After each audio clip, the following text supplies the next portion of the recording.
Waffle Ramen Edition. What you will need. Any type of ramen will do, but we're using Shin Ramyun. It's one of our favorites. You will also need some sriracha mayo. Personally, that's what I like.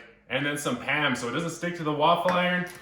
Butter to finish it off. And then some nice eggs. This is a very basic recipe, but you can put anything you want into it to make it your own. So first you're going to want to get some boiling water. And then you want to add your noodles.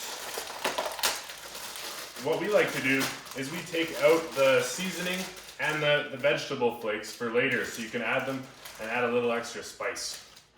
So carefully drop your noodles in there, and now stir. Now that the noodles look to be done, it's time to drain them. So now you're going to want to drain your noodles and rinse them. Give it a little shake, put on a little cold water, just so it doesn't cook the egg before it's time. Now that it's all rinsed, shake it out, pour it into your bowl. So now you're going to want to add your egg to your ramen. First give it a little crack, dump it in there. Now you want to mix it up nice and evenly so it disperses throughout the noodles so they bind together very nicely when it goes into the waffle iron. So make sure that's all nice and mixed good. And now we're going to add our seasoning that we took out of the pack earlier. Remember that? Add that, just dump that in. Now mix that up. Boom, boom, boom. Make sure it's nice and good. And now we're gonna add our vegetable flakes. Give it a little more substance. Mix that up too. Look at that, it's already smelling super good. I'm already getting appetized from it. And there you go. So first you're gonna wanna plug in your iron and get it heated up. Now that the waffle iron's heated up, it's time to spray it with some Pam so it doesn't stick. Now what you want to do is take your ramen and gently, nicely disperse it. Evenly disperse it over the waffle iron.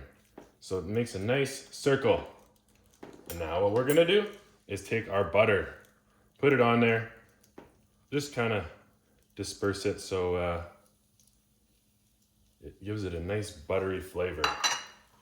Now it's time to cook. Make sure you give it a nice good press. We let this cook for 8 minutes and it looks to be done. So what we're gonna do now is we're gonna take it off. This is the tricky part. Get your spatula under there and get a plate, and there you go. There you have it. So now I'm gonna top it off with my favorite, some sriracha mayo. Oh, there we go, nice even coat. Ooh, it tooted a little bit. Close that up. All right, guys, now it's time for the final question. Will it waffle? Let's see.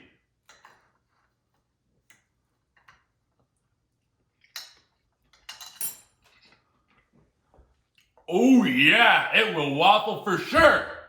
Make sure to like this video, hit subscribe with the little notification bell, and leave a comment with your next suggestion.